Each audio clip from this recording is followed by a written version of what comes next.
Dubai is often seen as a city of supercars and skyscrapers, but behind the glass towers live 8 individuals who quietly control land, trade routes, retail empires, and entire industries. This video goes inside how Dubai's richest actually live, move, and think. Watch until the end, because we will reveal the hidden patterns that turn desert land into generational wealth measured in billions of dollars.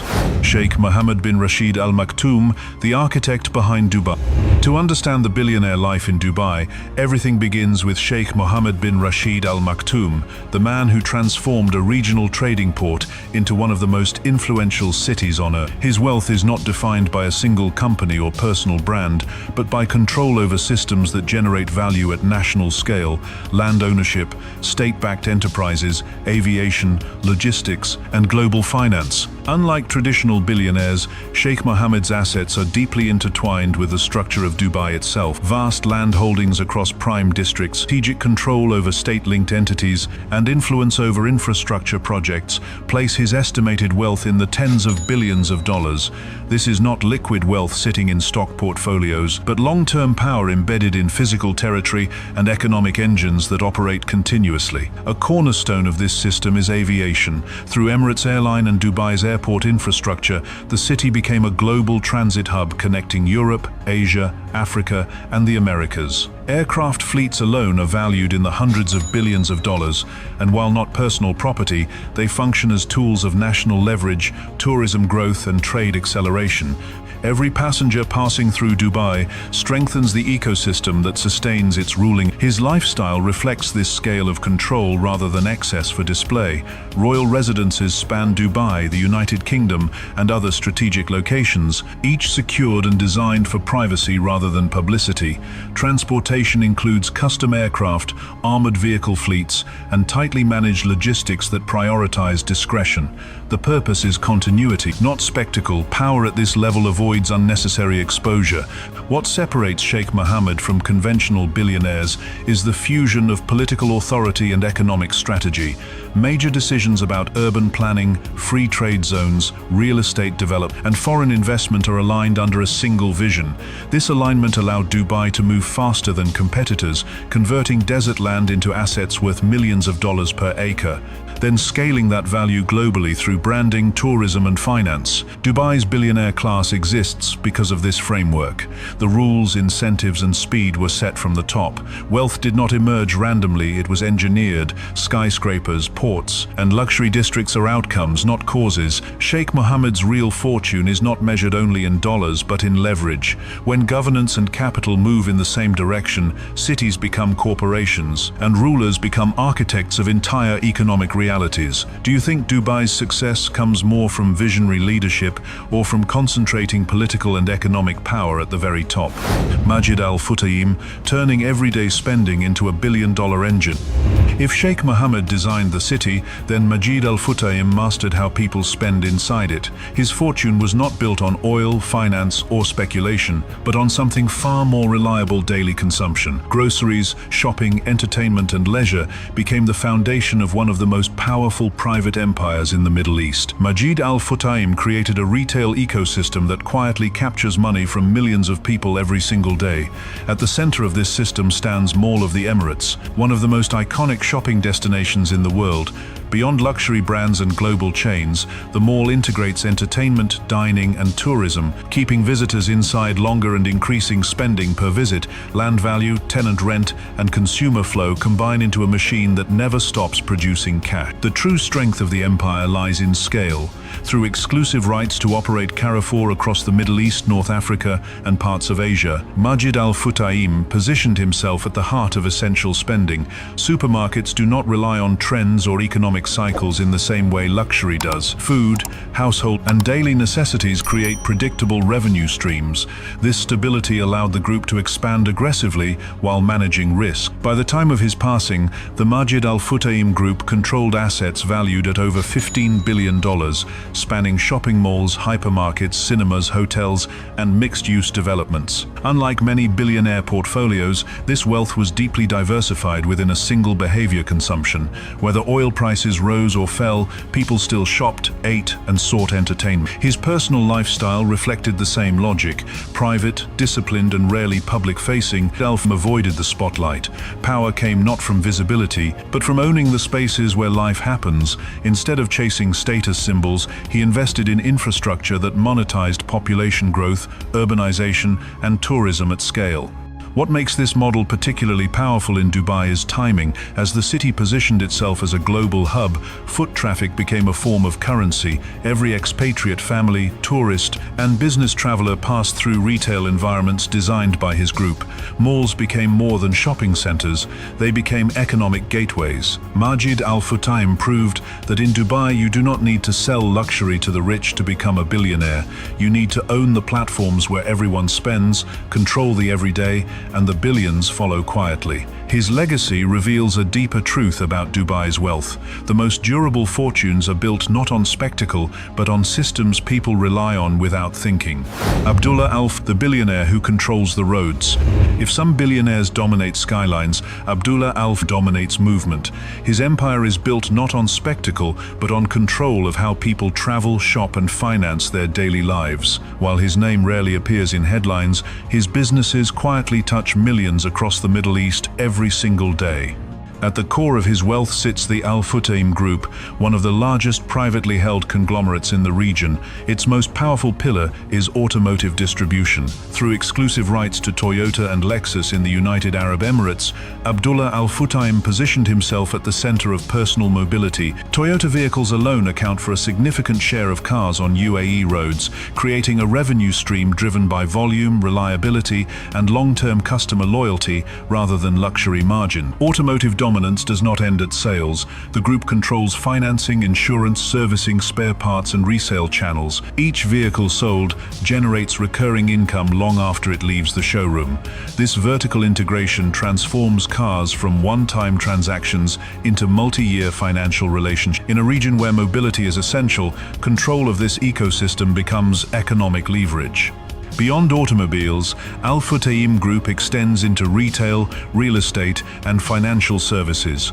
Shopping centers, office developments, and consumer finance platforms operate in parallel, reinforcing one another. Customers who buy cars often shop in Al Futtaim malls, finance purchases through affiliated institutions, and work in buildings owned by the same group. This interconnected structure reduces risk and maximizes lifetime value across sectors. The scale of this system places Abdullah Al's net worth at more than $10 billion, anchored not in volatile markets, but in assets that depreciate slowly and generate steady cash flow. Unlike founders who chase rapid expansion, his strategy emphasizes durability.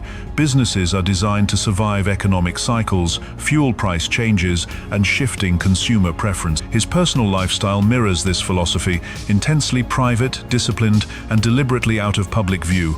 There are no media tours, no public branding campaigns, and no social signaling. Influence is exercised through ownership and governance, not attention. In Dubai's ecosystem, silence often accompanies the deepest control. What makes Abdullah Al Futtaim's position unique is invisibility.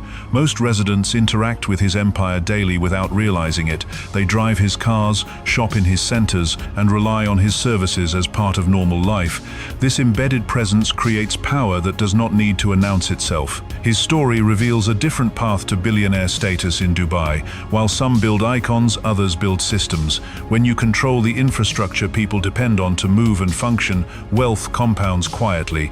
Mile after mile, year after year, Hussein Sajwani, turning desert sand into billions. In a city defined by skyline ambition, Hussein Sajwani is one of the figures who understood early that Dubai's greatest asset was not oil, but land. His fortune was built by recognizing that empty desert, when paired with timing, branding, and global capital, could be transformed into some of the most valuable real estate on earth. As the founder of Damac Properties, Sajwani positioned himself at the center of Dubai's luxury property boom.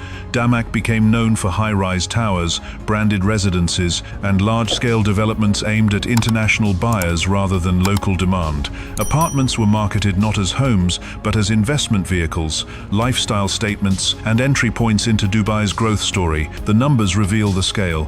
Damac projects frequently reach values in the billions of dollars, with individual towers housing thousands thousands of units sold off-plan to buyers from Europe, Asia, and the Middle East. Land acquired at relatively low cost during early development phases multiplied in value as infrastructure, tourism, and global attention followed. In prime areas, desert land once considered unusable became property worth millions of dollars per acre. Sajwani's personal wealth, estimated at over $5 billion, is closely tied to this real estate machine.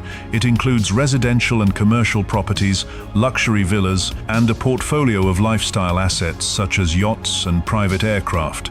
These are not isolated symbols of success, but extensions of the same strategy: mobility, visibility, and access to global markets. What differentiates his approach from traditional property developers is branding.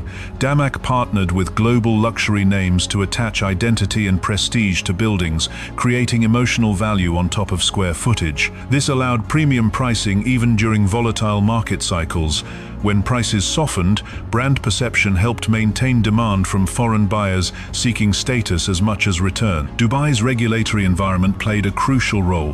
Flexible ownership laws, investor-friendly policies, and rapid project approvals allowed developers like Sajwani to move faster than competitors in older markets. Speed mattered.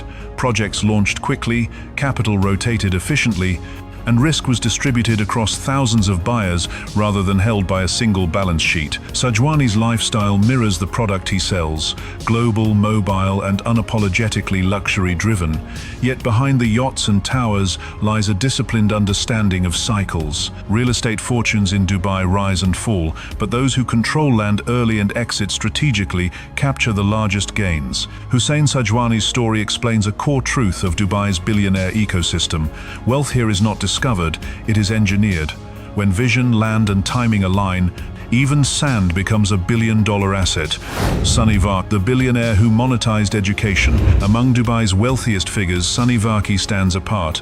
His fortune was not built on land speculation, luxury retail, or commodities, but on classrooms, curricula, and long-term influence. While others sold lifestyle, he sold opportunity, turning education into one of the most stable and scalable businesses in the world.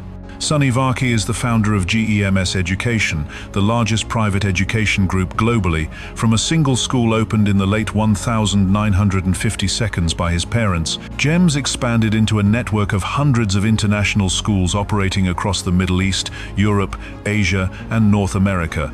These institutions serve students from diverse backgrounds, offering British, IB, Indian American, and international curricula under one corporate structure. The economics of this model are precise. Private international schools generate predictable annual revenue through tuition, often ranging from tens of thousands of dollars per student per year, depending on location and curriculum. When multiplied across large student populations and multiple countries, the cash flow becomes remarkably resilient. Education demand does not disappear during downturns, and families prioritize schooling even when cutting other expenses. Sunny Vaki's net worth is estimated between $3 and $4 billion, anchored in long-term institutional assets rather than volatile markets.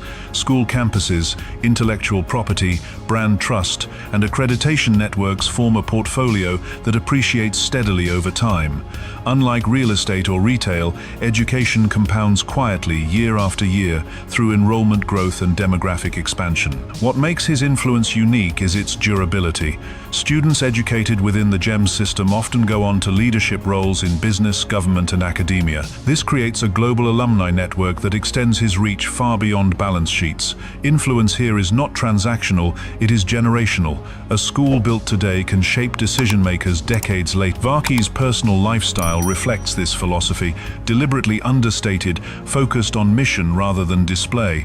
There are no signature supercars or headline-grabbing properties. Visibility is directed toward advocacy for teachers, global education initiatives, and policy discussions. His wealth functions as a platform, not a destination. In Dubai's billionaire ecosystem, Sunny Vaki represents a different kind of power. While others dominate space, trade, or movement, he influences minds. His success proves that in a city often associated with excess, the most enduring fortunes can still be built on ideas, structure, and patience. His story shows that when education is scaled with discipline and global vision, it becomes not just a social good, but a billion-dollar engine of influence that outlasts cycles and trends alike.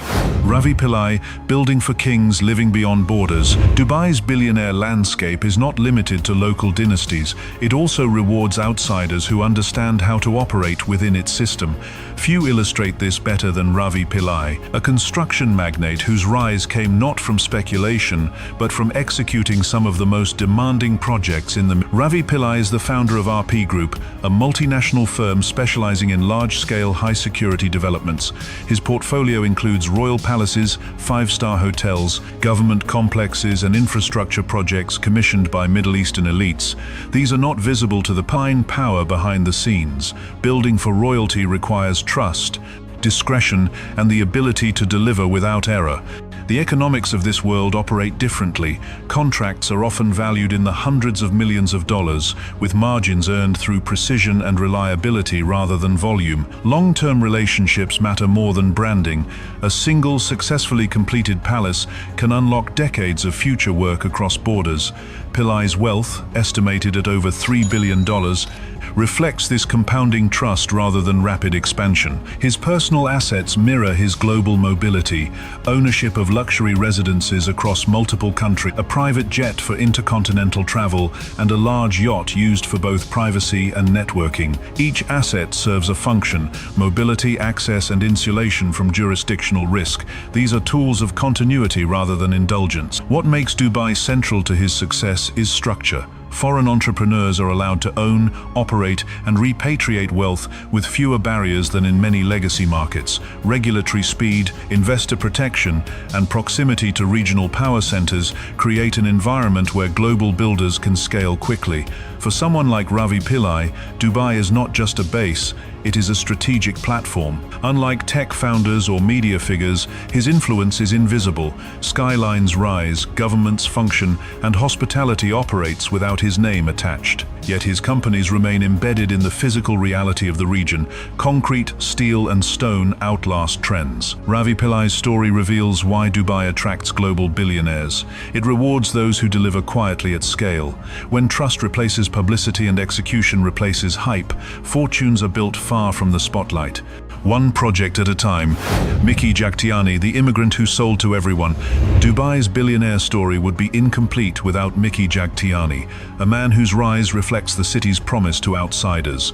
Unlike royal families or local dynasties, his journey began far from privilege, shaped by migration, necessity, and an instinctive understanding of mass-market demand. Miki Jagtiani arrived in the Middle East as an immigrant with limited capital, initially running a small retail operation. Instead of targeting the wealthy, he focused on ordinary consumers, families, expatriates, and young shoppers looking for affordable fashion and everyday products.